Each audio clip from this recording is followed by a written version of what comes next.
도시가스에 관한 내용입니다.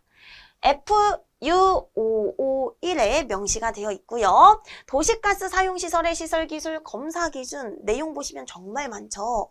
그 중에 가장 중요한 맞대기 융착에 관해서 한번 같이 알아보는 시간 갖도록 할게요.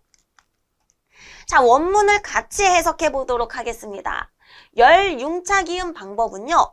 맞대기, 소켓, 쉐들 이렇게 세 가지가 있죠. 우리 시험에서는 다음 중 열 융착이음 방법 세 가지 쓰시오라고도 출제가 되니까요. 일단은 맞대기, 소켓, 쉐들 세 가지 있구나라는 걸 먼저 체크를 해주시고 이번 시간에는 그 중에 맞대기 융착 하나만 같이 보도록 할게요. 자, 맞대기 융착 방법은요. 일단 우리가 접할 PE 배관, 그 PE 배관을 가열, 온도를 높여줍니다. 그리고 용융시킵니다. 그 다음 압착시키고 냉각 과정을 거치게 되면 이 원하던 배관이 접합이 되는 것이죠. 그게 바로 맞대기 융착 방법의 공정이 되겠습니다. 자, 맞대기 융착으로 구분해 주시며 다음 기준과 같이 한다. 맞대기 융착은요.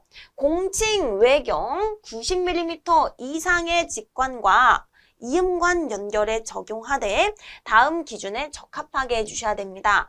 여기서 가장 중요한 것은 또 공칭 외경이 몇 밀리미터 이상일 때 맞대기 융착을 할 수 있냐라는 겁니다. 예를 들어서 공칭 외경이 70mm였다 라고 한다면 맞대기 융착 안 된다라는 말이겠죠. 그것도 체크해 주시고요. 자, 비드 보도록 하겠습니다. 비드는 좌우 대칭형으로 둥글고 균일하게 형성되도록 해줘야 된다. 우리가 PE, 폴리에틸렌관을 맞대기 융착시킬 거예요. 맞대기 융착시켜주면은 요게 비드가 볼록하게 생기겠죠. 그때 이 비드는요, 날카롭게 만들지 말고 대칭형으로 좌우가 대칭되게 둥글고 균일하게 형성되도록 해줘야 된다라는 말이고요. 비드의 표면은 매끄럽고 청결하게 해줘야 된다. 매끄러워야 된다. 거칠면 안 된다라는 것도 체크해 주시길 바랍니다. 자, 비드라는 것은요. 우리가 배관을 서로 접합시켰습니다. 가열, 용융시켜서 접합시켰어요. 그러면 이게 완전 하나처럼 보이지 않을 것이고 이렇게 조금 볼록 튀어나와 있는 부분이 있겠죠. 그걸 우리는 비드라고 합니다. 자, 접합면의 비드와 비드 사이의 경계 부위는 배관의 외면보다 조금 높게 형성이 될 것이고요. 네 번째 중요합니다. 이음부의 연결 오차는 배관 두께의 10% 이하로 해주자. 얘는 KGS 코드에 명시된 그림을 제가 가지고 온 것이고요. 이렇게 이었습니다. 이음부에 있어서 연결 오차가 조금 있겠죠. 요만큼의 오차가 있네요. 요 오차는 배관이 지금 두께가 있을 겁니다. 요 배관을 이런 식으로 그릴 수가 있겠죠.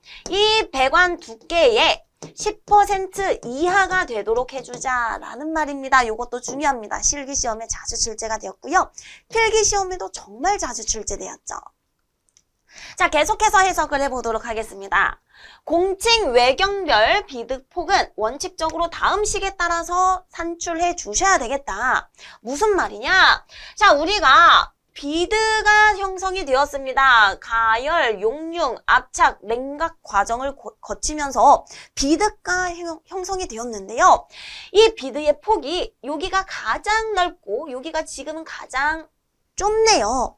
이 비드 폭을 계산해 주셔야 되는데 계산 과정은 요렇게 하자. 비드 폭의 최대값은요. 5 플러스 0.75 T 이하가 되도록 해주어야 되며 비드 폭의 최소값은요.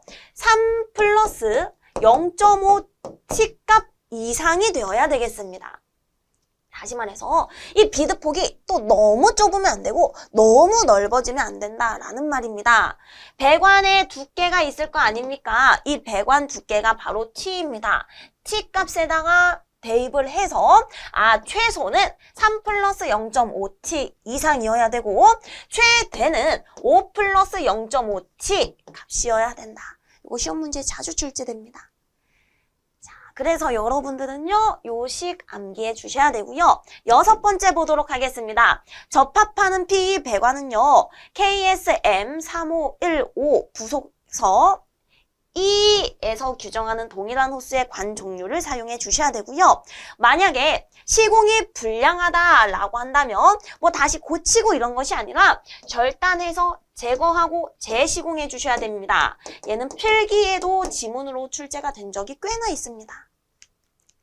자, 그러면 우리 맞대기 융착에 관한 간단한 설명은 여기까지 하고요. 실기 시험에서 어떤 식으로 문제가 출제가 되는지 같이 한번 풀어보도록 하겠습니다. 맞대기 융착 이음을 할 겁니다.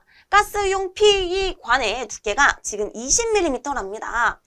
PE관의 두께가 20mm네요. 이때 비드폭의 최소치와 최대치를 각각 계산하시오.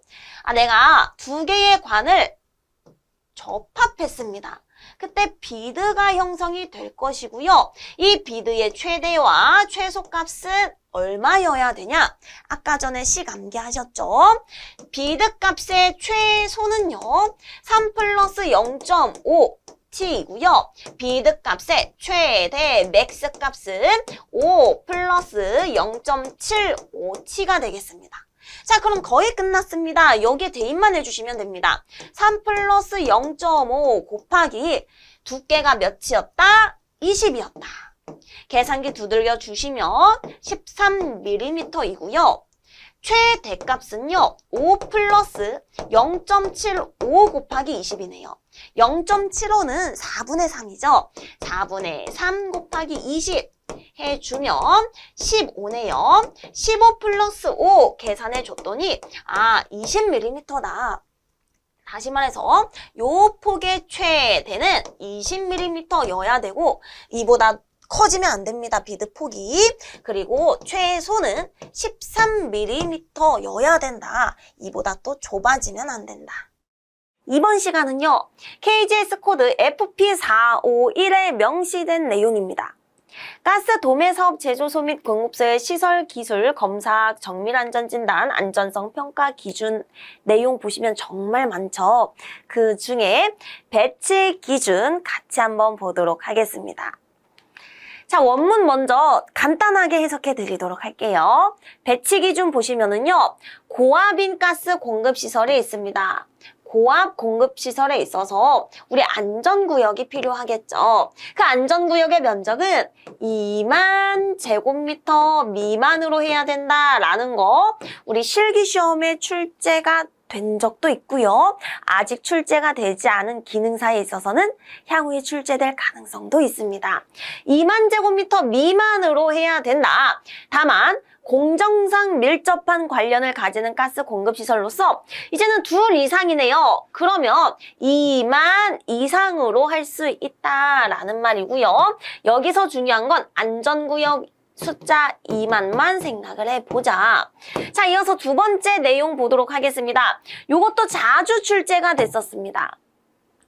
안전구역 안에 있는 고압인 가스 공급시설은 그 외면으로부터 다른 안전구역 안에 있는 고압인 가스 공급시설의 외면까지 30m 이상의 거리를 유지하자.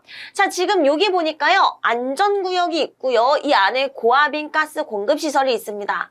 그러고 나서 보니까 이 주변에 또 하나의 안전구역이 있고요. 거기에 고압인 가스 공급시설이 있습니다.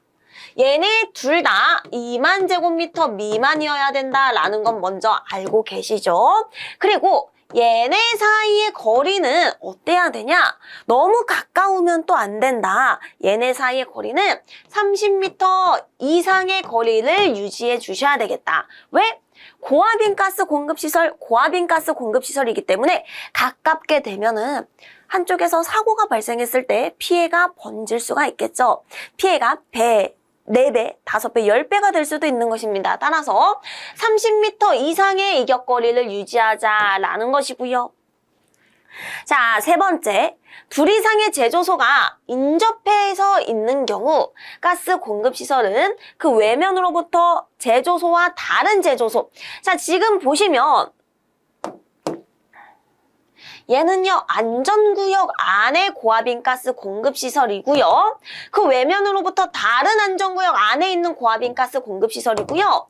우리 세 번째 사항은 제조소입니다. 둘의 차이 아시겠죠? 세 번째는요, 둘 이상의 제조소가 인접해서 있는 경우 가스 공급시설은 그 외면으로부터 제조소와 다른 제조소의 경계까지 이제는 20m 이상의 거리를 유지하자. 제조소와 제조소다라고 한다면 숫자 20. 그리고 가스 공급시설이다 라고 한다면 안전구역 나오고, 가스 공급시설이다 라고 한다면 숫자 30 체크해 주시면 되겠습니다. 자, 계속해서 또 같이 한번 보도록 할게요. 네 번째입니다. 액화천연가스의 저장 탱크는 그 외면으로부터 처리 능력이 20만 세제곱미터 이상인 압축기까지 30m 이상의 거리를 유지하자. 자, 요건 가스 산업기사에서 자주 출제가 됐었던 내용인데요. 어떤 식으로 출제가 되냐면 액화천연가스의 저장 탱크가 처리 능력이 25만 세제곱미터랍니다. 그러면 압축기까지 이격거리가 몇이냐? 얼마 이상의 거리를 유지해야 되냐라고 출제가 되는데, 많은 분들이 헷갈려 하시는 게 얘 25만 세제곱미터네. 그러면 처리 능력 10만, 10만에서 20만, 20만에서 30만, 30만에서 40만. 이 표 암기했던 거 기억나시죠? 이 표에 따라서 풀려고 하시는데요. 얘는 아예 그 문제가 아니라 우리 2.1.3.4에 명시된 뭐가 되었던 액화천연가스 LNG 저장 탱크에 있어서 처리 능력이 20만 세제곱미터 이상이다 라고 한다면 무조건 압축기까지 30m 이상의 거리를 유지해 주시면 되겠다. 25만 세제곱미터는 20만 세제곱미터 이상이죠. 따라서 30m 이상의 이격거리를 유지해 주시면 되겠습니다. 요거 하나만 추가적으로 암기해 주시면 되고요.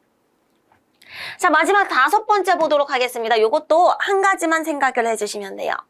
저장 탱크와 다른 저장 탱크 또는 가스홀더와의 사이에는 두 저장 탱크의 최대 지름을 더한 길이의 4분의 1 이상의 이격거리를 유지하자. 무슨 말이냐? 자, 지금 저장 탱크가 있고요. 여기 또 저장 탱크 혹은 가스홀더가 있습니다. 얘의 최대 지름이 지금 8m이고요. 얘 최대 지름이 4m입니다. 그러면 둘이 너무 가깝게 설치하시면 안 되겠죠. 사고 발생 시 피해가 훨씬 커질 겁니다. 얘네 사이의 이격거리는요. 최대 지름을 두 개를 더합니다. 8 플러스 4 해서 나누기 4 계산기 두들겨 주시면 3m가 되겠죠. 따라서 3m 이상의 이격거리를 유지하자라는 말입니다. 3m 이상. 무엇을 암기해야 되냐? 지름을 더한 길이의 4분의 1 이상 길이를 유지해 주셔야 되겠습니다. 자, 근데 만약에 이 두 저장 탱크의 최대 지름을 더해서 4분의 1을 해줬더니 1m도 채 되지 않았답니다. 예를 들어서 얘의 최대 지름이 1m였고요. 얘의 최대 지름이 1m였습니다. 둘 더해보세요. 2죠. 나누기 4 해보세요. 4입니다. 해봤더니 0.5m네. 그러면 0.5m 이상 이격거리를 유지하면 되냐? 안 돼요. 너무 짧기 때문에 그럴 때는 1m 이상으로 해야 된다라는 말이고요. 자, 계속해서 하나만 더 보도록 할게요. 이 문제는 계산 문제입니다. 액화천연가스의 저장 설비와 처리 설비. 자, 액화천연가스의 저장 설비와 처리 설비는 사업소 경계까지 어느 정도 이격거리를 유지해 주셔야 되는데 어느 정도 이상을 유지해야 되냐? 우리가 계산해서 요 거리 이상을 유지해야 된다라는 말입니다. 자, 지금 여기 저장 설비 혹은 처리 설비가 있고요. 사업소 경계가 있습니다. 어느 정도 이상 이격거리를 유지해 주셔야 되냐? C 곱하기 3제곱근 14만 3천 W만큼이 되겠습니다. 자, 그래서 해보니까 요 C는 무엇이냐면요. 상수입니다. 만약에 문제에서 저압, 지하식 저장 탱크입니다 라고 한다면 0.24를 대입해 주시면 되고요. 그 밖에 있어서는 0.576을 대입해 주시면 되겠습니다. 0.24, 0.576. 자, 그리고 요 W는 무엇일까요? 저장 능력이겠죠. 얼만큼 저장할 수 있냐? 혹은 처리 설비다라고 한다면 얼만큼 처리할 수 있냐? 저장 능력, 처리 능력이 되겠는데 저장 능력은 저장 탱크다라고 한다면 문제에서 다 주어집니다. 어느 정도의 저장 능력을 가지고 있는지 그것에 제곱근 대입해 주시면 되고요. 그 밖의 것에 있어서는 그냥 질량만 대입해 주시면 되겠습니다. 자, 그래서 여러분들은 이걸 어떻게 암기를 해주시면 되냐면요. 차돌박이 3근에 14만 3천 원, 차돌박이 3근에 14만 3천 원이라고 암기를 해주세요. 자, 그리고 여기서도 한 가지 더 추가적으로 암기해 주셔야 되는 것이 있습니다. 이렇게 계산을 해봤더니 45m, 27m, 30m 어때요? 50m 미만이에요. 그런 경우에 있어서는 최소는 50m 이상 유지해 주셔야 된다. 최소 50m 이상 유지해야 된다라는 것을 체크해 주시고 같이 문제 한번 풀어보도록 하겠습니다. 자, 시험 문제 우리 실기에서는 어떤 식으로 출제가 되냐? 저장 능력 10만 톤인 LNG 저압 지하식 체크해 보도록 할게요. 외면과 사업소 경계와의 거리를 계산해 보랍니다. 자, 그러면 차돌박이 3근에 14만 3천 원 먼저 적어주시고요. 여기에 대입을 할 건데 저압 지하식이다라고 했죠. 저압 지하식이다라고 하면 0.24를 대입해 주시는 것입니다. 0.24. 그 밖의 것에 있어서는 0.576이었죠. 지금 저압 지하식이기 때문에 0.24 대입해 주시고요. 곱하기 3제곱근 14만 3천인데요. 문제 보니까 이 저장 탱크 능력이 10만 톤이랍니다. 그러면 루트 해서 저장 능력을 대입해 주시면 되겠죠. 루트 1, 10, 100, 1000만, 10만 여러분들이 요거 계산기 한번 두들겨 봐 주시길 바랍니다. 그러면 정답이 나올 거예요. 그 거리 이상 유지해 주셔야 된다라는 거. 이번 시간은요. 고압가스에 대한 내용입니다. KGS 코드 FP112이고요.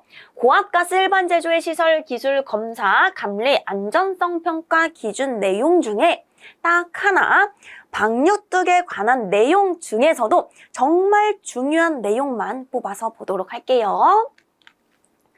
자, 2.7.1.3 방류뚝 재료와 구조에 관한 사항이 되겠습니다. 자, 일단 방류뚝은 무엇이냐면요. 이미 피해가 발생을 했어요. 피해가 발생했을 때 그 피해의 크기를 절감해주는 피해 저감 설비 중에 하나가 되겠습니다. 헷갈려 하시면 안 되는 게 이 방류뚝을 이용을 해서 사고가 발생하는 걸 아예 방지한다. 그게 아니라 사고는 이미 발생했고 그로 인한 피해를 줄이기 위한 설비다. 요 차이입니다. 방류뚝은요. 액화가스 저장 탱크가 있다라고 생각했을 때 이 저장 탱크에서 액화가스가 누설이 되었습니다. 그러면 이 누설된 액화가스 액체이기 때문에 멀리 퍼지면 안 되겠죠? 따라서 그러지 못하도록 우리는 조그만한 요 뚝을 세워줄 거예요. 지금 제가 양옆에 뚝을 2개 그렸다라고 생각이 드실 텐데요. 이 액화가스 저장 탱크 둥글다라고 봐주시면 되고요. 요렇게 액화가스 저장 탱크를 요렇게 감싸고 있다라고 생각을 해주셔야 됩니다. 자, 방류뚝 재료는 철근 콘크리트, 철골, 철근 콘크리트, 금속, 흙 또는 이들을 혼합한 것으로 해주셔야 되겠습니다. 단단한 것들로. 철근 콘크리트, 철골, 철근 콘크리트는 수밀성 콘크리트를 사용해 주셔야 되겠습니다. 수밀성이다 라고 한다면 물이 넘어오면 안 된다. 이렇게 봐주시면 되겠습니다. 자, 그래서 균열 발생을 방지하도록 해주셔야 되겠다. 어떻게 방지할 것이냐? 백은 리베팅이음, 신축이음의 간격, 배치 등을 적절하게 해주시면 되겠습니다. 여기서 중요한 것은요. 과거에 가스 산업기사 실기에 요게 출제가 된 적이 있습니다. 얘는 어떠한 콘크리트? 수밀성 콘크리트, 물의 출입을 막을 수 있어야 되는 성질을 가지고 있어야 된다. 자, 세 번째, 금속은 해당 가스에 침식되지 아니하는 것 또는 부식 방지, 녹 방지 조치를 강구한 것으로 해주셔야 되고요. 액화가스의 기화 온도에 충분히 견디는 것으로 해주자. 자, 액화가스가 누설되었을 때 이 액화가스가 기화일 수도 있겠죠. 혹은 이 가스로 인해서 약간 폭발, 사고가 발생할 수도 있겠습니다. 그때 그 기화 온도에 충분히 견디는 것으로 해주셔야 된다. 네 번째, 방류뚝 성토를 보도록 하겠습니다. 이 방류뚝 성토 말하는 거예요. 이 성토는 수평에 대해서 너무 요렇게 각져 있으면 안 됩니다. 완만해야 된다. 몇 도? 45도 이하를 유지해 주셔야 되겠습니다. 그래서 쉽게 허물어지지 않도록 충분히 다져 쌓아 주셔야 되고요. 강우 등으로 인해서 유실되지 않도록 그 표면에 콘크리트로 보호해 주셔야 되고요. 성토 윗부분의 폭도 보도록 하겠습니다. 자, 지금 방류뚝이 이런 식으로 탱크를 감싸고 있습니다. 그때 그 성토 윗부분의 폭은 적어도 0.3m 이상의 폭을 가지고 있어야 돼요. 너무 그 폭이 좁으면 안 된다. 30cm 이상의 크기는 꼭 유지를 해 주셔야 된다라는 말이에요. 자, 그럼 넘어가서 계속해서 보도록 하겠습니다. 방류뚝은요, 액밀한 것으로 해주셔야 되겠습니다. 액밀해야 우리 액화가스 저장 탱크에 있어서 액체가 누설되었을 때 촘촘해야 이 액체가 통과해서, 그죠? 나가지 않겠죠? 자, 독성가스 저장 탱크 등에 대한 방류뚝의 높이는 방류뚝 안에 저장 탱크 등의 완전 관리 및 방제 활동에 지장이 없는 범위에서 방류뚝 안에 체류한 액의 표면적이 될 수 있는 한 적도록 해주셔야 되고요. 간단하게 봐주셔도 되는 내용이에요. 방류뚝은 그 높이에 상당하는 해당 액화가스의 액두합, 우리 정압이라고 생각해 주시면 됩니다. 견딜 수 있는 것으로 해주자. 방류뚝에는 계단, 사다리 또는 토사를 높이 쌓아 올린 형태 등으로 된 출입구를 둘레 50m마다 한 개 이상 설치해 주셔야 되겠습니다. 출입구, 우리 계단, 사다리를 통해 50m마다 한 개 이상 설치를 해주자. 근데 만약에 그 둘레가 50m 이상이 안 되는 조금 작을 수도 있을 거 아닙니까? 그러한 경우에는 한 개만 설치하지 말고 두 개를 분산해서 설치해 주시면 되겠습니다. 배관이 관통하는 부분도 있을 거 아닙니까? 배관이 관통하는 부분에 있어서는 틈새가 그냥 남아있으면 안 돼요. 틈새를 통한 누출 방지 및 부식 방지를 위한 조치를 해주셔야 되겠습니다. 자, 계속해서 보도록 하겠습니다. 방류뚝 안에는 고인물을 외부로 배출할 수 있는 조치를 해주자. 자, 지금 방류뚝이 있고요. 요 안에 탱크가 있습니다. 요렇게 탱크가 있습니다. 자, 그때 이 방류뚝 요렇게 생겼겠죠, 지면에. 여기에 물이 고여 있으면 될까요? 안 돼요. 이 고인 물을 밖으로 배수할 수 있는 배수 밸브가 설치가 되어 있어야 되는데요. 이 배수 밸브는 내부에 설치되어져 있으면 안 되고요. 외부에 설치를 해 주셔야 되겠습니다. 그래서 배수 조치는 방류뚝 밖에서 배수 및 차단 조작을 할 수 있어야 되는 것이고요. 한 가지 더 중요한 게 있습니다. 배수할 때 외에는 반드시 닫아두셔야 되겠습니다. 물이 고였을 때만, 배수할 때만 이렇게 열어주자. 아시겠죠? 언제 물이 고일까요? 뭐 비가 왔을 때. 자, 집합 방류뚝 안에는요, 가연성 가스와 조연성 가스 또는 가연성 가스와 독성 가스의 저장 탱크를 혼합해서 배치해 주시면 안 되겠습니다. 자, 우리 탱크를 혼합해서 이렇게 배치하면 될까요? 안 돼요. 특히나 가연성 가스와 조연성 가스네. 그러면 조연성 가스는 가연성 가스가 연소하는 걸 도와줄 것이기 때문에 절대 혼합해서 배치하시면 안 되고요. 가연성 가스와 독성 가스 또한 혼합해서 배치하면 사고가 발생했을 때 좀 더 피해가 클 겁니다. 안 된다라고 코드에서 명시가 되고 있어요. 자, 근데 여기서 한 가지 더. 다만 가스가 가연성 가스이고 또한 독성 가스다라고 한다면 집합 방류뚝 안에 같은 가스의 저장 탱크가 있는 경우 똑같은 가스래요. 그러한 경우에는 같이 배치할 수가 있다. 서로 다른 가스가 아니라 같은 가스다라고 하는 경우에만 집합 배치할 수 있겠다. 같은 가스이면은 뭐 이 정도로 위험하진 않겠죠. 저장 탱크를 건축물 안에 설치한 경우에는 자, 이제는 건축물 안에 저장 탱크를 설치했습니다. 그러한 경우에는 건축물이 방류뚝의 기능 및 구조를 갖도록 해주셔야 되겠다. 무슨 말이냐? 이 건물이 액화가스 저장 탱크 내부에 있었던 가스가 누설되었을 때 방류뚝처럼 이렇게 더 이상 누설되지 않도록 막아주는 구조, 성능을 가지고 있어야 된다라는 말입니다. 따라서 외부로 흘러나가지 아니한 구조로 해주자. 여기까지 하면은요, 방류뚝에 관한 정말 많은 내용 중에 정말 일부만 봤습니다. 그러면 시험 문제에서 어떻게 출제되는지 보도록 할게요. 이번에는 계산 문제가 아니라 우리 단답형 괄호 넣기 문제를 가지고 왔습니다. 자, 방류뚝 구조에 대한 다음 괄호 안에 알맞은 용어와 숫자를 적으시오. 정말 많이 출제됩니다. 필기, 실기, 기사, 산업기사, 기능사, 기능장 정말 많이 출제가 되고 있어요. 철근 콘크리트, 철골 콘크리트는 어떠한 수밀성 콘크리트를 사용을 해주셔야 된다라고 했죠. 그리고 방류뚝은요, 촘촘해야 됩니다. 액밀한 것으로 해주셔야 됩니다. 성토는 수평에 대해서 요 성토가 너무 각져 있으면 안 되고 45도 이하를 유지해 주셔야 됐었습니다. 그리고 성토 윗부분은요, 0.3m 이상을 유지해 주셨어야 되겠습니다. 꼭 체크해 주세요. 그래서 여기가 0.3m 이상이 되겠네요. 단위 쓰는 것도 꼭 체크해 주시고요. 이번 시간은 FP111입니다. 고압가스 특정 제조의 시설 기술 검사 감리 안전성 평가 기준 내용 중에 보호포에 관한 내용 같이 한번 보도록 할게요.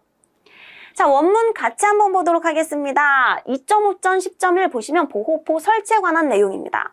배관을 지하에 매설하는 경우 배관의 주위에 그 배관이 매설되어 있음을 명확하게 표시할 수 있어야겠죠. 그래서 우리가 설치하는 것이 보호포이고요. 해당 보호포는 적색을 설치한다라고 봐주시면 되겠습니다. 우리가 지하에 배관을 매설할 거예요. 그때 보호포를 이렇게 배관 위에 같이 설치해서 여기에 배관이 설치되어져 있습니다 라는 걸 명시해 준다라고 봐주시면 되겠죠. 그 보호포의 색상 적색이다 체크해 주시고요. 보호포는 일반형 보호포와 탐지형 보호포로 구분이 되겠습니다. 이때 탐지형 보호포다라고 한다면 우리 지면에서도 여기에 보호포가 설치가 되어져 있구나, 배관이 설치가 되어져 있구나 라는 걸 볼 수 있는, 탐지할 수 있는 보호포라고 봐주시면 되겠고요. 보호포 재질 보도록 하겠습니다. 폴리에틸렌 수지, 폴리프로필렌 수지 재질로 해주시면 되겠습니다. 얘네는 끊기지 않는 재질입니다. 보호포를 배관 위에 설치를 했을 때 이 보호포가 잘 끊어지면 안 되겠죠? 잘 끊어지지 않는 이러한 재질로 해주셔야 된다라는 걸 체크를 해주시고요. 그때 보호포의 두께, 이 보호포의 두께는 0.2mm 이상으로 해야 된다. 0.2도 체크해 주시면 되겠습니다. 보호포의 폭을 보시면 0.15m 이상, 0.35m 이하로 해주시면 되겠다. 자, 그림을 다시 한번 그려보면은요, 우리 배관을 설치했습니다. 배관을 이렇게 설치했고요. 이 배관 위에 보호포를 싹 덮는다라고 봐주시면 됩니다. 그때 이 보호포의 폭을 말하는 것인데 이게 바로 0.15m 이상, 0.15m 이상, 0.35m 이하라고 봐주시는 것이고요. 보호포의 바탕색은 적색으로 해주시되 보호포에는 회사명과 고압가스 종류, 사용 압력 등을 표시해 주시면 되겠다. 자, 이 보호포는요, 바탕색이 무슨 색이다? 적색이다. 그리고 여기에는 무엇을 우리가 명시해야 된다? 회사명, 그리고 해당 가스 종류, 마지막으로 사용 압력 몇 메가파스칼인지 꼭 명시가 되어져 있어야 됩니다. 그 사진을 제가 가지고 왔습니다. KGS 코드에 그대로 들어가져 있는 사진이고요. 보호포 표시 보시면 적색의 바탕이죠. 그리고 회사명, 고압가스 종류, 사용 압력 메가파스칼이 싹 기재가 되어져 있을 거예요. 자, 계속해서 보도록 하겠습니다. 보호포 설치 기준 보시면 호칭 지름에 0.1m를 더한 폭으로 설치를 해주자. 자, 배관 호칭 지름이 있을 거 아닙니까? 이 배관 호칭 지름에 몇 미터? 0.1m를 더한다. 0.1m 더한 폭으로 이렇게 설치를 해주시면 되는 것이고요. 보호포는 배관 상부로부터 0.3m 이상 떨어진 곳에 설치한다. 이것도 중요합니다. 그림을 다시 한번 그려보면은요, 우리 지하에 배관이 매설이 되어져 있을 겁니다. 이 매설된 배관 바로 위에 보호포를 덮는 것이 아니라 배관 상부로부터 몇 미터? 0.3m 이상 떨어진 곳에 보호포를 이렇게 설치해 주시면 되겠다라고 봐주시는 것이고요. 그런데 여기서 매설 깊이를 확보할 수 없어서 보호관 등을 사용하는 경우에는 그냥 배관 직상부에 설치를 해주시면 되겠습니다. 도로, 복구 등으로 인해서 보호포가 훼손될 우려가 있는 경우에는 이 위에서 정한 보호포 설치 위치 이하에 설치를 해주시면 되겠다. 만약에 이 보호포가 훼손될 우려가 있습니다 라고 한다면 0.3m 이상이 아니라 그 이하에 설치 가능하다라는 말입니다. 자, 그리고 2번을 다시 한번 보도록 하겠습니다. 괄호 속에 있는 내용도 중요합니다. 보호포는요, 배관 상부로부터 0.3m 이상에 설치를 해주셔야 되는데, 자, 만약에 배관이 있고요. 이 배관 위에 보호판이라는 것이 설치가 되어져 있다라고 보시면 이 보호판 상부 0.3m 이상의 보호포를 설치해 주시면 되겠습니다. 자, 그럼 여기까지 해서 원문 해석은 끝내고 우리 연습 문제 하나 풀고 끝내도록 할게요. 이러한 문제가 정말 많이 출제됩니다. 필기와 실기에 많이 출제되니까 꼭 체크해 주세요. 보호포는 폴리에틸렌 수지, 폴리프로필렌 수지 재질로 직조한 것이어야 된다. 끊어지지 않아야 되고요. 그 두께는 0.2mm 이상으로 해주시면 됐었죠. 보호포 바탕색은요, 적색이었습니다. 그리고 그 보호포에는 회사명도 중요하고요. 어떤 가스를 사용하는지, 어떤 가스가 지나가고 있는지, 사용 압력은 어떠한지 표시해 주셔야 되겠습니다. 보호포는 배관 상부에 바로 설치하는 것이 아니라 어느 정도 떨어져서 0.3m 이상 떨어진 위치에 설치를 해주자. 만약에 배관 상부에 보호판이 설치되어져 있습니다. 보호판 설치되어져 있습니다. 라고 한다면 그로부터 0.3m 이상인 여기에 설치를 해주시면 되겠다. 이번 시간은요, KGS 코드 FU331이 되겠고요. 액화석유가스에 관한 내용입니다. 저장 탱크에 의한 액화석유가스 저장 탱크 먼저 체크를 해주시고요. 해당 저장소의 시설, 기술, 검사, 정밀 안전진단, 안전성 평가 기준이 되겠고요. 그 내용 중에 사업소 경계와의 이격거리 요거 하나 보도록 할게요. 자, 원문 같이 읽어보도록 하겠습니다. 사업소 경계와의 거리입니다. 저장 설비와 사업소 경계와의 이격거리를 생각을 해주시면 됩니다. 자, 우리 저장 설비다라고 한다면 어렵지 않아요. 저장 탱크를 생각을 해주시면 됩니다. 근데 이때 소형 저장 탱크 3톤 미만을 저장하는 소형 저장 탱크는 제외한 나머지 저장 설비는 그 외면으로부터 사업소 경계까지 어느 정도 이상의 이격거리를 유지를 해주셔야 되겠습니다. 자, 저장 탱크가 있겠죠? 이 저장 탱크와 사업소 경계가 있을 거 아닙니까? 어느 정도 이상의 이격거리를 꼭 유지를 해주셔야 됩니다. 자, 그 거리는요, 바로 뒤에서 표로 함께 보도록 할게요. 자, 근데 여기서 또 중요한 사항이 보입니다. 다만, 지하에 저장 설비를 설치하는 경우에는 해당 표에 따른 거리의 절반으로 할 수가 있겠습니다. 요거 체크해 보도록 하겠습니다. 지하에 저장한다? 그러면 그 이격거리의 절반이 되겠습니다. 시험에 출제가 됩니다. 지하에 저장 탱크 설치할 수 있죠. 이렇게 지하에 저장 탱크를 설치했다라고 한다면 뒤에 보는 표의 절반의 거리를 적용해 주시면 됩니다. 그럼 표 한번 같이 암기를 해보도록 하겠습니다. 저장 설비와 사업소 경계와의 이격거리는 저장 설비이기 때문에 가스를 저장하고 있겠죠? 그 가스를 얼만큼 저장할 수 있냐? 저장 능력이 주어집니다. 몇 킬로그램, 몇 톤 저장할 수 있냐? 이런 식으로 문제가 주어지는데요. 그때 저장 능력은 10, 20, 30, 40 요렇게 구분이 됩니다. 어렵지 않죠? 10, 20, 30, 40 10톤 이하 10에서 20, 20에서 30, 30에서 40, 40초가 10, 20, 30, 40은 지금 암기하셨을 것이고요. 그때 사업소 경계와의 이격거리 보시면 17부터 시작을 하고요. 처음에는요, 플러스 4가 되고요. 그 이후는 계속 3씩 늘어난다라고 봐주시면 됩니다. 자, 어떻게 암기를 할 거냐면요. 처음 17만 암기를 해주세요. 그리고 그 다음에는 플러스 4입니다. 한 칸 더 내려오면 숫자 3이 보이네요. 그때부터는 플러스 3씩 늘어난다라고 봐주시면 되겠습니다. 자, 그래서 저장 능력이 5톤짜리 저장 설비가 있습니다.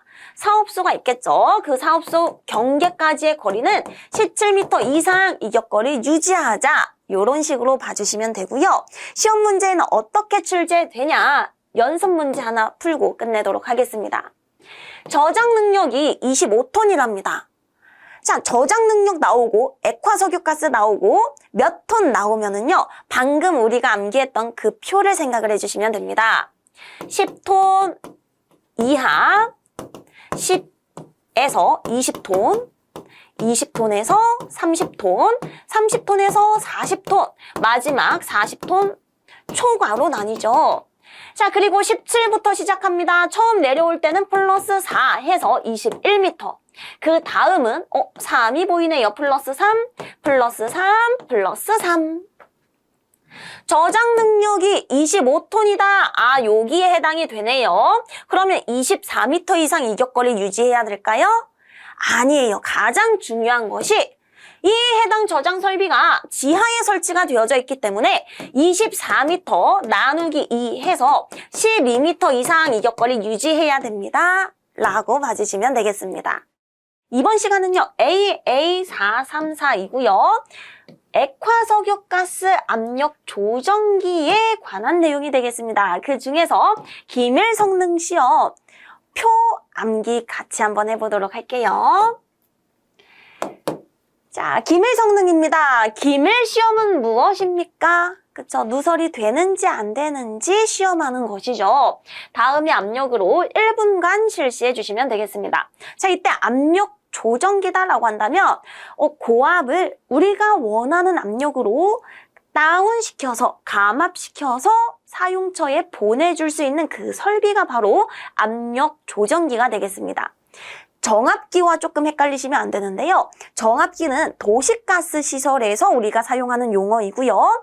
조정기는요, 액화석유가스에서 사용하는 용어가 되겠습니다. 조정기는 액화석유가스, 정압기는 그쵸? 도시가스 시설. 자, 이때 조정기에 있어서 한 번 감압하는 방식이 1단 감압식이라고 하는 것이고요. 1단 감압식이다라고 한다면 한 번 고압을 저압으로 다운시켜서 우리가 원하는 압력으로 한 번에 다운시켜서 보내주는 것이 1단 감압식이 되겠고요. 2단 감압식이다라고 한다면 고압으로 오죠. 그때 한 번 우리가 원하는 압력보다 좀 더 높은 압력으로 다운시킨 다음에 그 다음 두 번째 레귤레이터 조정기 이용해서 우리가 원하는 압력에 맞게 다운시켜서 보내주는 것, 두 번 감압시켜주는 것이 2단 감압식이 되겠습니다. 일단 감압식에 있어서 저압이 있고요. 준저압이 있습니다. 1단 감압식 저압, 준저압 혹은 2단 감압식 일체형 저압, 준저압 요 두 개는요. 입구 쪽 압력을 동일하게 합니다. 1.56메가파스칼 이상으로 기밀시험을 시행을 해주셔야 돼요. 2단 감압식 1차용 조정기가 있고요. 2차용 조정기가 있습니다. 2단 감압식은요. 2번 감압시키는 것인데 그때 1차 처음 감압시키는 조정기를 1차용 조정기라고 하고요. 두 번째 2차적으로 감압시키는 조정기를 2차용 조정기라고 하겠습니다. 얘가 요 말이에요. 2단 감압식 1차용 조정기, 2차용 조정기. 자, 1차용 조정기는 무엇일까요? 그쵸? 하나로 일체로 되어 있는 조정기겠죠. 2단 감압식 조정기 중에 일체형으로 되어져 있는 것이 2단 감압식 일체형 조정기가 되겠습니다. 2단 감압식 1차용 조정기는요. 1.8메가파스칼 이상으로 입구 쪽 기밀시험을 시행을 해줄 것이고요. 2차용은 보니까 어떻습니까? 1차용보다 낮아졌습니다. 왜일까요? 1차적으로 한번 압력을 낮춰줬기 때문에 1차용 조정기에 비해 압력이 낮아진 것이 보일 겁니다. 그걸 체크해 주시고요. 이제는 2차용 준저압 조정기 보도록 하겠습니다. 저압과 동일한 그 압력으로 기밀시험을 시행을 해줍니다. 자, 여기까지 해서 여러분들이 암기를 해주셔야 돼요. 1단 감압식 저압과 준저압, 2단 일체형은 동일하다. 2단 감압식 1차용은 1.8메가파스칼 이상, 2차용 저압 0.5, 준저압 마찬가지로 0.5메가파스칼 이상으로 1분간 실시할 거예요. 자, 그리고 나서 보니까요. 자동 절체식 저압과 준저압이 있습니다. 저압이던 준저압이던 1.8메가파스칼 이상이다라는 건 동일합니다. 자동 절체식 조정기는요. 용기를 2개를 사용을 하는 것이에요. 그래서 요 용기로부터 가스가 공급이 되지 못한다라고 한다면 자동적으로 요 예비용으로부터 가스를 공급해주는 그러한 자동 절체식 혹은 절환식 혹은 전환식이라고도 합니다. 조정기가 되겠습니다. 1.8메가파스칼 이상. 그 밖의 것은 최대 입구 압력의 1.1배 이상으로 입구 쪽 기밀시험을 실시를 한다. 몇 분? 1분. 출구 쪽은요, 5.5kPa 이상이고요. 쭉 보시면 요 두 가지 위주로만 암기해 주시면 됩니다. 2단 감압식 2차용 저압 조정기 5.5kPa 이상, 자동 절체식도 5.5kPa 이상, 2차용 준저압은요, 조정 압력의 2배 이상으로 기밀 성능 시험을 합니다. 자, 조정된 압력 있죠? 그 조정 압력의 몇 배? 2배 이상으로서 우리 출구 쪽은 기밀 시험을 해주시면 됩니다. 그 밖의 것은 조정 압력의 1.5배 체크해서 이 표는 지금 제가 지워드릴 테니까 여러분들도 꼭 암기를 해주셔야 돼요. 이번에 2024년도에 2회차 가스산업기사 실기에 얘네 맞춰보시오라고 출제가 되었습니다. 여러분들 맞출 수 있나요? 꽤나 어렵죠? 따라서 이 표는요, 좀 눈으로 달달달달 암기를 해주셔야 되는 사항입니다. 체크해 주시고. 자, 기밀 성능 보도록 하겠습니다. 아까 전에 입구 쪽에 있어서 기밀 시험을 했고요. 출구 쪽에 있어서도 기밀 시험을 했습니다. 입구 쪽 기밀 시험은 출구를 막은 상태에서 진행을 해주시면 되는 것이고요. 출구 쪽 기밀 시험은 반대로 입구를 막은 상태에서 압력을 출구 쪽을 높여서 시험을 해주시면 되겠습니다. 아시겠죠? 출구 쪽은 입구를 막고 출구 쪽 압력을 높이자. 입구 쪽은 출구를 막고 입구 쪽 압력을 서서히 높이자. 몇 분간? 1분간. 자, 그때 어떻게 우리가 판별을 할 거냐? 수중 물에 담그거나 비눗물을 도포해서 누출 여부를 확인을 해주시면 되겠습니다. 비눗물을 이용해서 누출이 된다? 그러면 기밀시험 땡. 그쵸? 불합격. 누출되지 않는다? 그러면 기밀시험 합격이 되겠습니다. 비눗물 체크해 주시면 되겠습니다. 이번 시간은요, 수소가 되겠습니다. 2024년도, 2025년도부터 수소가 시험 출제 범위에 포함이 되었습니다. KGS 코드 FU671을 보시면 수소 연료 사용 시설의 시설 기술 검사 기준이 있는데요. 정말 많은 내용이 들어가져 있는데요. 이 중에 가장 출제될 가능성이 높은 부분은 보호시설과의 안전거리가 되겠습니다. 그래서 이번 시간은요. 수소 저장 설비에 있어서 1종 보호시설과 2종 보호시설 유지해야 되는 안전거리는 몇 미터 이상인지 그에 관해서 좀 더 자세하게 알아보는 시간 갖도록 할게요. 자, 우리 원문을 같이 한번 보도록 하겠습니다. 보호시설과의 거리입니다. 지금 우리가 이번 시간에 볼 것은요. 수소 저장 설비와 보호시설 이렇게 생각을 해주세요. 수소 저장 설비가 그 외면으로부터 제1종 보호시설과 제2종 보호시설까지 유지해야 되는 안전거리가 있습니다. 자, 우리 수소 저장 설비가 여기 있다라고 봐주시고요. 1종 보호시설, 뭐 병원 이런 것들을 생각을 해주세요. 보호시설이 있네? 그러면 너무 가깝게 설치가 되어져 있으면 안 되겠죠. 어느 정도 이격거리를 유지를 해주셔야 되겠습니다. 우리는 안전거리라고 하겠습니다. 수소는 가연성 가스입니다. 위험한 가스예요. 연소 가능한 가스입니다. 따라서 보호시설과 안전거리가 가장 중요하게 되는 것입니다. 시험 문제에 출제될 가능성이 조금 높아요. 1종 보호시설은 뭐 유치원, 학교, 병원, 장례식장 등등 조금 불특정 다수인이 많이 사용하는 곳들 생각을 해주시고 그 밖에 있어서는 2종 보호시설이라고 봐주시면 됩니다. 1종 보호시설이 좀 더 안전해야 되기 때문에 안전거리는 2종 보호시설보다 좀 더 길죠. 좀 더 멀리 우리 유지해 주셔야 된다라고 봐주시면 되고요. 자, 그래서 1종 보호시설에 있어서는요.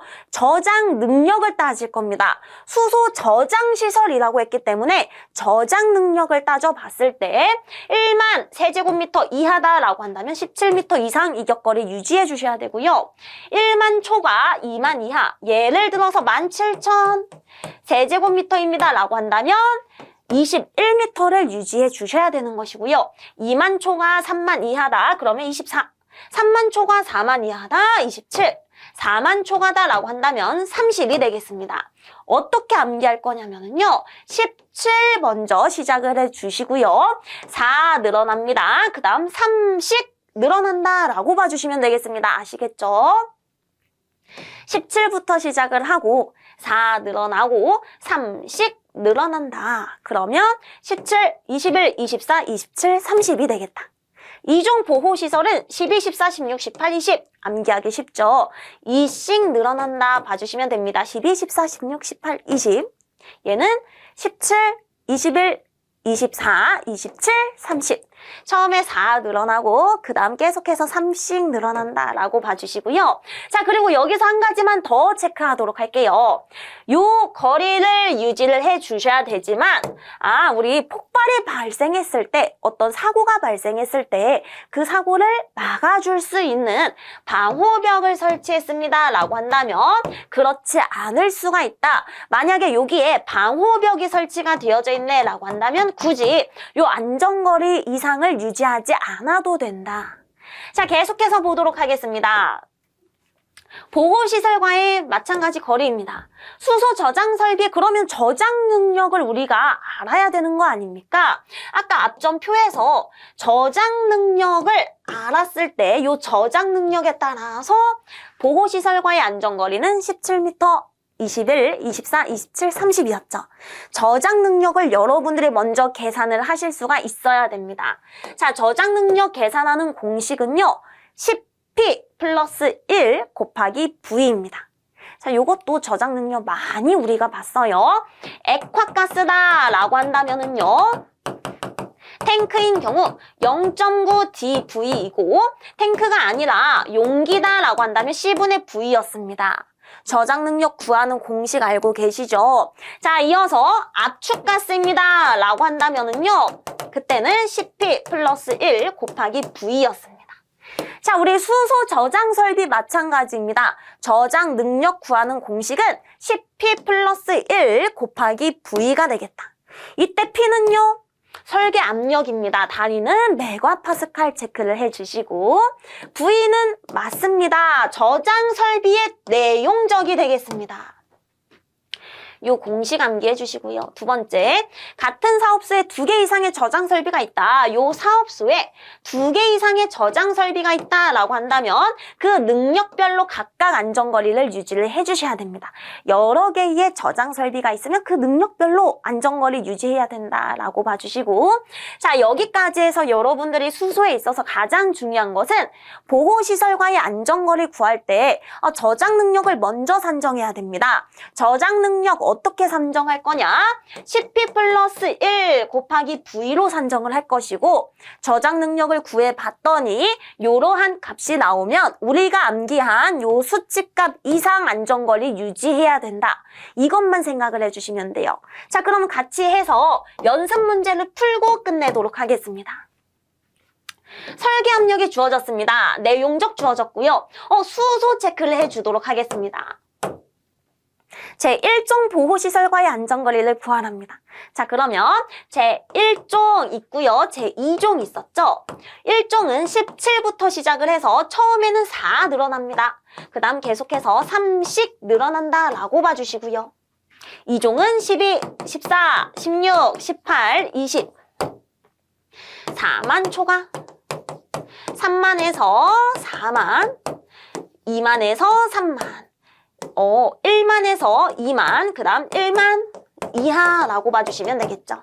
1만 이하, 1에서 2, 2에서 3, 3에서 4, 4만 초과. 자, 그러면 우리가 지금 문제에서 저장 능력이 나오지가 않았습니다. 저장 능력을 먼저 구해주기 위해서 10P 플러스 1 곱하기 V를 먼저 해주도록 할게요. 자, 그러면 10 곱하기 P는 설계 압력이 5라고 주어져 있네요. 플러스 1 곱하기, 자, 지금 내용적이 1000이랍니다. 1000 그냥 대입을 해주시면 됩니다. 그러면 51 곱하기 1000이기 때문에 5만 1000이 되겠죠. 5만 1000 세제곱미터. 자, 5만 1000 세제곱미터는 어디에 해당이 됩니까? 4만 초과에 해당이 됩니다. 1종 보호시설과의 안전거리라고 했기 때문에 30m 이상 유지해야 된다 체크해 주시면 되겠죠. 이번 시간은요, KGS 코드 GC208입니다. 시험에 정말 자주 출제되는 사항이고요. 주거용 가스보일러의 설치 검사 기준이고, 이번 시간에는 보일러 용어정의 딱 3가지만 정리하고 끝내도록 할게요. 자, 시험 문제에 어떤 식으로 자주 출제가 되냐면은요, 요렇게 이 보일러의 특징을 주고 다음에서 설명하는 보일러 명칭을 적으시오라고 출제가 될 수도 있고요. 혹은 필기시험에 있어서는 고르시오라고 출제가 될 수도 있고요. 실기 동영상 시험에 있어서는요, 사진 동영상을 보여주고 다음 동영상에서 보여주는 해당 보일러 명칭을 적으시오라고 출제가 될 수도 있겠습니다.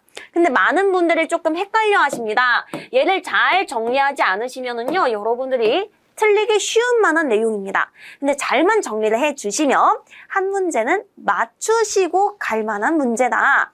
정리를 해보도록 할게요.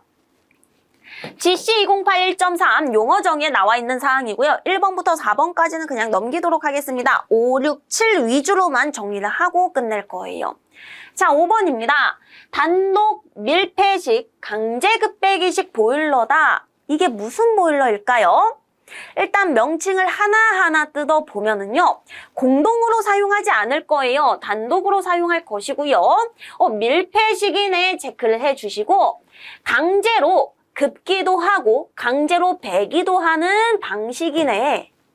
하나의 가스 보일러를 사용한다. 단독이기 때문에 하나의 가스 보일러를 사용을 하는 시스템입니다. 자, 그래서 보니까요, 연소용 공기는 실외에서 급기할 것이고요. 연소했습니다. 배기가스가 생기겠죠? 그때 배기가스 마찬가지로 실외로 배기할 것이고요. 이때 실외에서 급기하는 거와 연소 후에 발생되는 배기가스를 배기하는 것 전부 다 송풍기를 사용하는 방식이 바로 단독 밀폐식 강제 급배기식 보일러가 되겠습니다. 아시겠죠? 얘를 우리는 FF식이라고도 합니다. 체크해서 꼭 암기를 해주세요. 강제 급배기식 밀폐형 보일러다라고 한다면 FF식이 되겠다. 일단 급기도 외부에서 할 것이고 배기 또한 송풍기 이용해서 외부로 할 것이다. 이렇게 생각을 해주시면 됩니다. 자, 두 번째 보도록 하겠습니다. 단독이네요. 공동으로 사용하지 않을 겁니다. 하나의 가스 보일러를 사용할 겁니다. 체크를 해주시고 지금은 반밀폐식입니다. 아까는 밀폐식이었고요. 지금은 반밀폐식입니다. 그러고 나서 뒤에 보니까 강제 배기식이네. 그러면 보일러가 연소하는 데 필요한 공기가 있겠죠. 자, 우리 보일러가 연소함에 있어서는요. 공기가 필요합니다. 연소의 3요소 가산점이죠. 산소 공급원이 필요한데 그때 보일러 연소 시에 필요한 공기는 급기로 이용하지 않을 겁니다. 그래서 계속 보면은 배기 시스템으로서 연소용 공기는 외부에서 요렇게 가져오는 것이 아니라 실내에서 급기할 것이다. 요게 위에 거와 차이점이 되겠죠. 연소할 때 필요한 공기는 실외에서 급기하지 않을 것이고 실내에서 줄 것이다. 연소 끝났습니다. 그때 발생하는 배기가스는 실외로 배기할 겁니다. 자, 이때 실외로 배기할 때는 송풍기를 사용할 거예요. 따라서 급기는 실내에서 줄 것이기 때문에 송풍기 이용하지 않을 것이고요. 배기만 송풍기를 이용해서 강제적으로 배기할 겁니다. 그게 바로 강제 배기식이 되겠습니다. 반밀폐형 보일러입니다. 얘를 우리는 F2식이라고 할 겁니다. 그럼 얘네 둘의 큰 차이점은 무엇이다? 강제 급배기식은 보일러 연소에 필요한 공기를 실외에서부터 요렇게 가지고 올 것이다. 강제 배기식은요. 보일러 연소 시에 필요한 공기를 실내에서 줄 것이다. 이게 가장 큰 차이점이고요. 뒤에서 사진도 보여드리도록 할게요. 자, 마지막입니다. 이제는 단독이 아니라 공동이네요. 공동이기 때문에 다수의 가스 보일러를 사용할 것이고요. 반밀폐식 강제 배기식이기 때문에 어떻다? 그쵸? 연소에 필요한 공기를 외부에서 실외에서부터 가지고 오는 것이 아니라 실내에서 급기할 것이고 배기만 송풍기 이용해서 강제적으로 할 것이다. 그게 바로 공동 반밀폐식 강제 배기식 보일러가 되겠습니다. 6번과 7번의 차이는 단독이냐 공동이냐 요 차이다. 이 정도 생각을 해주시고요. 자, 지금 글로만 보니까 조금 헷갈리시죠? 사진을 같이 보여드리도록 할게요. 자, 요 사진은요, KGS 코드에 명시된 사진이고요. 이 오른쪽 두 개의 사진은 한국가스안전공사에 우리 수록이 된 사진입니다. 자, 한국가스안전공사에서 가지고 온 사진 먼저 보도록 할게요. 왼쪽이 F2식입니다. 오른쪽이요, FF식입니다. 자, 아까 전에 FF식은 무엇이었습니까? 그쵸? 강제 급배기식이었죠? 강제 급배기식입니다. F2식은요, 강제 배기식입니다. 강제 배기식. 그래서 그림의 차이를 보니까요. 자, 급기해주는 관도 외부로부터 이렇게 오죠? 급기 관도 외부로부터 올 것이고요. 연소했습니다. 그때 발생한 나쁜 공기, 배기 또한 배기관 통해서 송풍기 이용해서 밖으로 보내줄 것이다. 그러면 이 보일러 통에 있어서 관이 몇 개가 있습니까? 연통이 2개입니다.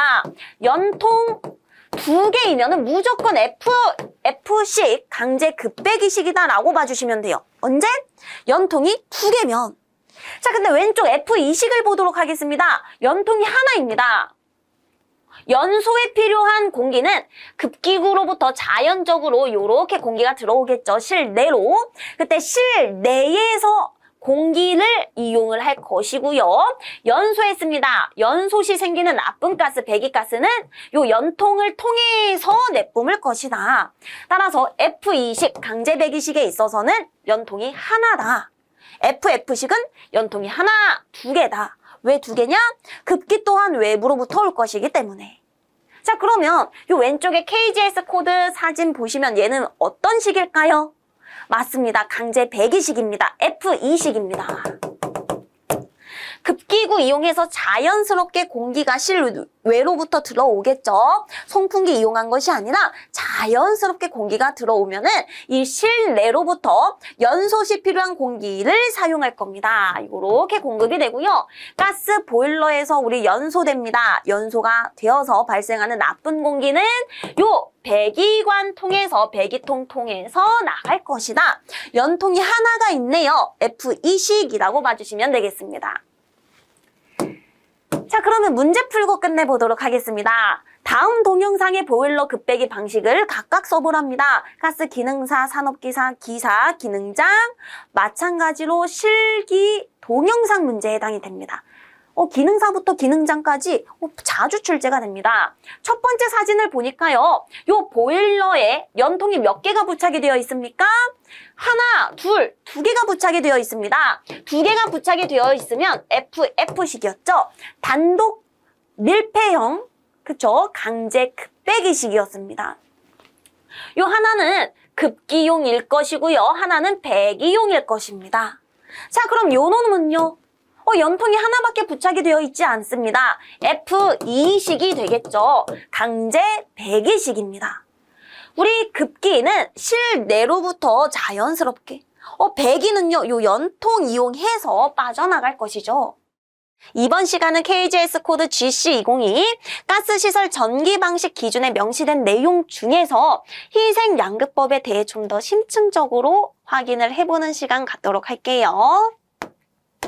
자, 희생양극법은 용어 정의 어떻게 나타내져 있냐? 지중, 우리 땅 밑이나 수중, 바다 밑에 설치된 양극금속과 매설배관을 전선으로 연결할 겁니다. 양극금속과 매설배관을 연결한다. 그래서 양극금속과 매설배관 사이의 전지작용으로 인해 부식을 방지하는 방법을 우리는 희생양극법이라고 할 겁니다. 자, 이게 무슨 말이냐면은요. 여러분, 우리 시험 볼 때 혹은 이론, 교재 보실 때 갈바닉이라는 용어를 많이 보셨을 겁니다. 갈바닉이 무엇인지 아시나요? 갈바닉이라는 용어는 우리 사람 갈바니라는 사람이 있습니다. 요 화학자 이름을 따서 만들어낸 형용사어이고요. 전류를 발생시키는 이라는 의미를 가지고 있습니다. 전류를 발생시키는 이라는 의미가 바로 갈바닉이 되겠습니다. 무슨 말이냐? 자, 우리가 마그네슘 금속과 철이 있습니다.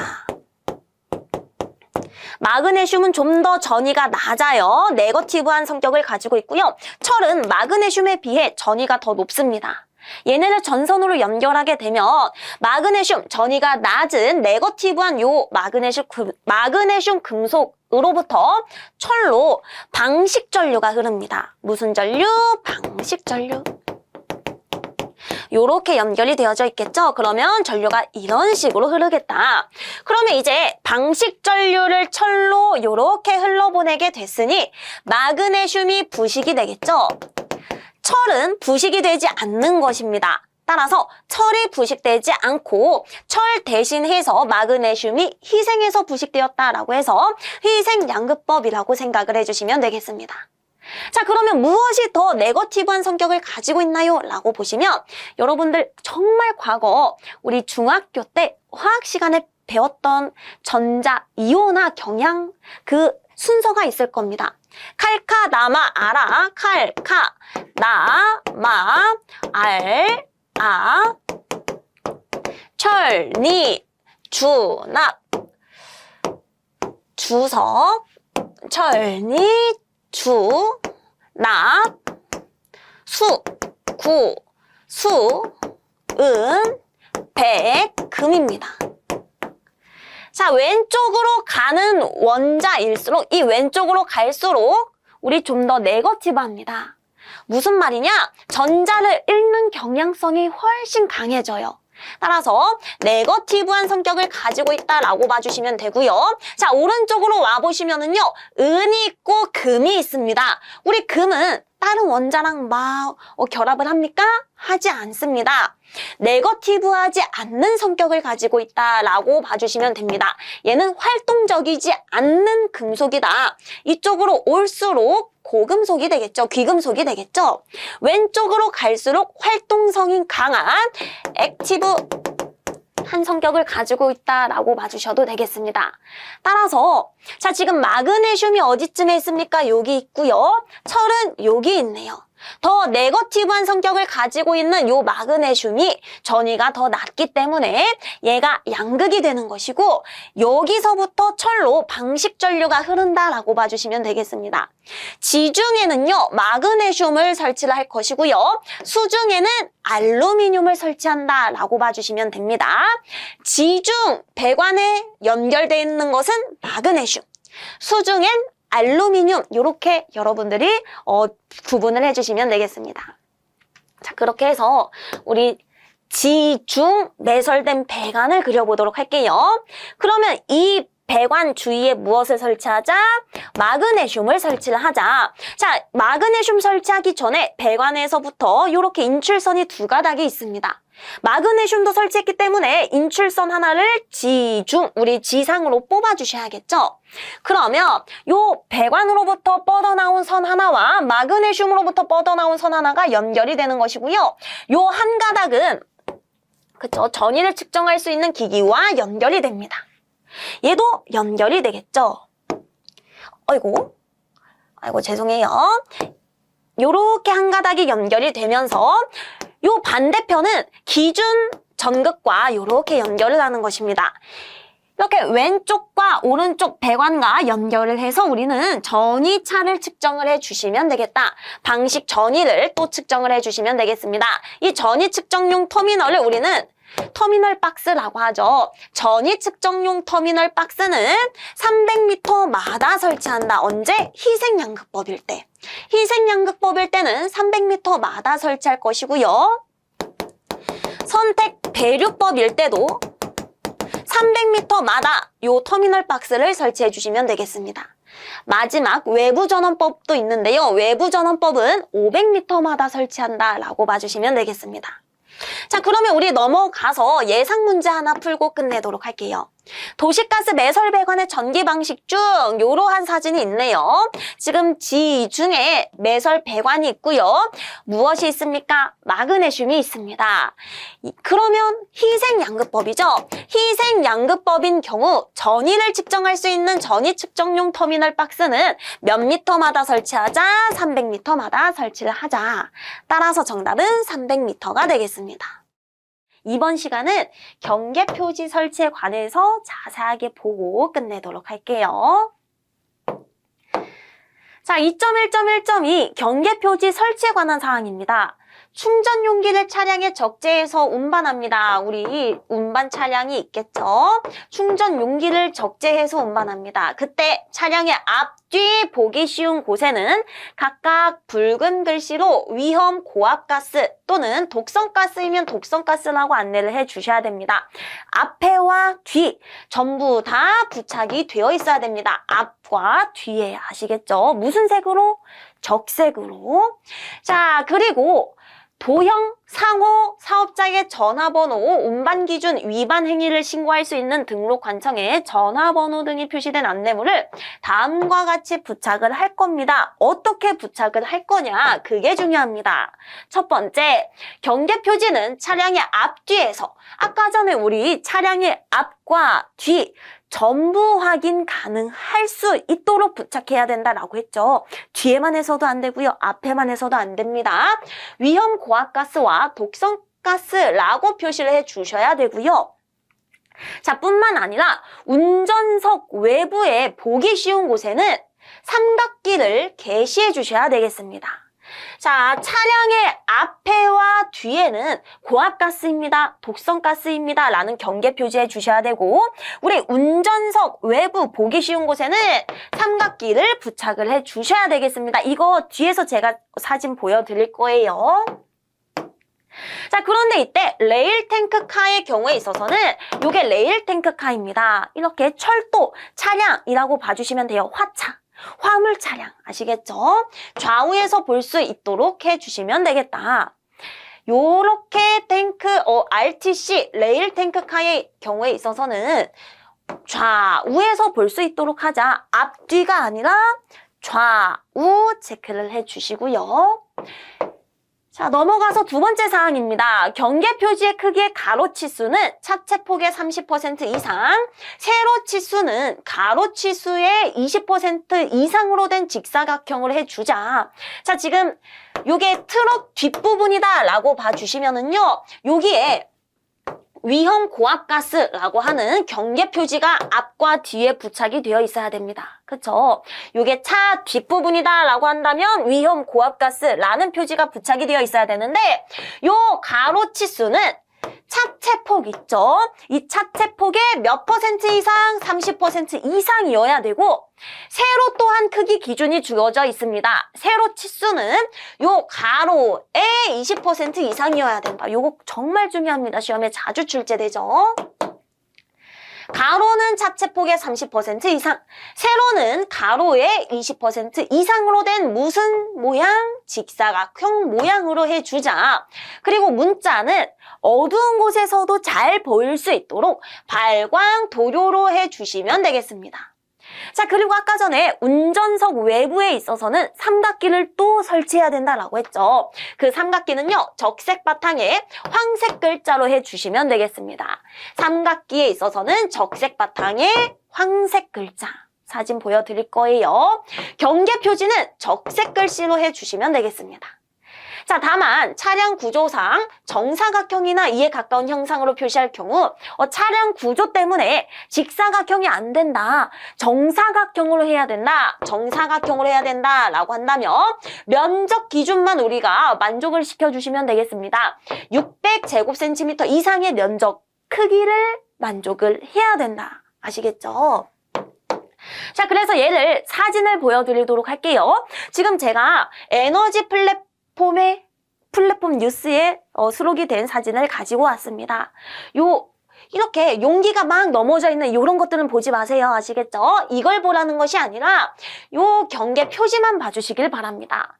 경계 표지 보니까 차체 폭의 가로 치수는 30% 이상으로 잘 되어 있습니다. 그쵸? 세로는요, 가로의 20% 이상으로 잘 되어 있네요. 붉은 글자로 잘 되어 있고요. 그리고 삼각기 보도록 하겠습니다. 운전석 외부에 지금 설치가 되어져 있겠죠? 그쵸? 삼각기는 맞습니다. 적색 바탕에 황색 글자다. 꼭 체크를 해주시고, 자, 세 번째 사항입니다. 상호 사업자의 전화번호, 운반기준 위반 행위를 신고할 수 있도록 전화번호 등이 표시된 안내물을 다음과 같이 부착을 해주시면 되겠습니다. 이렇게 전화번호까지 부착을 해주셔야 되는데, 그때는 흰색 바탕에 흑색 글자입니다. 흰색 바탕에 흑색 글자. 글자 크기도 중요합니다. 글자 크기에 있어서는 가로, 세로 5cm 이상이어야 된다. 가로와 세로 5cm 이상의 글자 크기를 가지고 있어야 된다. 그래야 잘 눈에 띌 수 있겠죠. 자, 그러면 문제 하나 풀고 끝내도록 하겠습니다. 차량 위험 고압가스라고 하는 경계 표지가 있습니다. 이렇게 경계 표지에 있어서 가로와 세로의 규정을 써보랍니다. 경계 표지의 가로 치수는요, 그쵸? 차체 폭의 30% 이상이었고요. 세로는 가로의 20% 이상이다. 그렇게 적어주시면 되겠습니다.